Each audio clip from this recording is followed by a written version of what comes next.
மெடிக்கிட்டு வந்துச்சு. இவ்வளோ நடை இது இவனுக்குலாம் நிற்கிறான். அப்புறம் வெளில வந்து அடிக்கிறான்.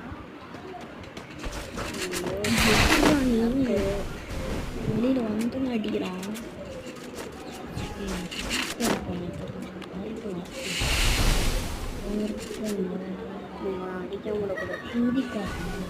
நானே இப்போ தான் நேற்று டெலிட் பண்ண ஃப்ரீ ஃபயரை. டிஆர் மேட்டில் ஒரு 4 ஏக்கர் இருந்தாங்க. அடிச்சிட்டான் பாருங்க. 4 ஏக்கர் இது மாதிரி கல்லுக்குள்ளே இருந்தாங்க. கேம்ல போய் இடிச்சிட்டேன். எல்லாரும் கல்லுக்குள்ளே வெளில வந்து லோவை சுற்றி போட்டுக்கிட்டேன். லோவில்